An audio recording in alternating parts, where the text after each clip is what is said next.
రోగులకు అందాల్సిన మందులు చెత్త కుప్పల్లో దర్శనమిస్తున్నాయి. ప్రభుత్వ లక్ష్యాన్ని కొంతమంది సిబ్బంది నీరుగారుస్తున్నారు. లక్షలు వెచ్చించి ప్రభుత్వం మందులు అందిస్తుంటే సిబ్బంది నిర్లక్ష్యంతో నిరుపయోగంగా మారుస్తున్నారు. వివిధ రకాల జబ్బులతో ఆసుపత్రులకు వచ్చిన ప్రజలకు సరిపడా మందులు ఇవ్వకుండా ప్రైవేటు మెడికల్ షాపులకు రెఫర్ చేస్తూ సామాన్యులను ఖర్చుల పాలు చేస్తున్నారు. సరిపడా మందులు ఉన్నా ఇవ్వకుండా ఎక్స్పైరీ డేట్ ముగిశాక వాటిని చెత్తకుప్పల్లో పడవేస్తున్నారు.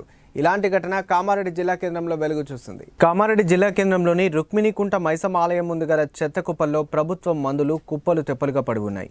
కొన్ని మందులు గడువు ముగిసినవి కాగా మరికొన్ని ఇంకొక సంవత్సరం వరకు గడువు ఉన్న మందులు కావడం గమనార్హం. కొందరు కాలనీవాసులు మీడియాకు సమాచారం అందించడంతో విషయం వెలుగులోకి వచ్చింది. గడువు ముగిసిన మందులను ఆసుపత్రిలోనే వైద్య సిబ్బంది ప్రత్యేకంగా ప్యాక్ చేసి వాటిని డిస్ట్రిబ్యూటర్లకు అందజేస్తారు. కొన్నిసార్లు బయట పడేయడానికి మున్సిపల్ సిబ్బందికి ఇస్తే వాటిని సిటీకి దూరంగా ఉన్న డంపింగ్ యార్డ్లో పడేసి కాల్చేస్తారు. కానీ బయట ఎక్కడా పడేయడానికి వీల్లేదు. పైగా జనావాసాల మధ్య పడేయడానికి అస్సలు వీల్లేదు. కానీ ఇక్కడ ఆసుపత్రి సిబ్బంది మాత్రం అవేమీ ఆలోచించలేదు. శరీరానికి బలాన్నిచ్చే కాల్షియం, విటమిన్ D3 మందులు యథేచ్ఛగా పడేశారు. ఇక్కడ విచిత్రం ఏంటంటే 2025 వరకు గడువు ఉన్న కాల్షియం టాబ్లెట్స్ కూడా చెత్త కుప్పల్లో పడేసి ఉన్నాయి. గడువు ఉన్న మందులను కాలనీవాసులు షీట్స్ నుంచి మందులను వేరు చేసి వాటిని తీసుకెళ్లి ఇంట్లో ఉన్న చెట్లకు వేస్తున్నారని తెలిసింది. ఈ మందులను ఎవరు ఎక్కడ వేస్తున్నారని కాలనీవాసులు అడిగితే రాత్రిపూట వచ్చి పడేస్తున్నారేమో అని అనుమానం వ్యక్తం చేస్తున్నారు.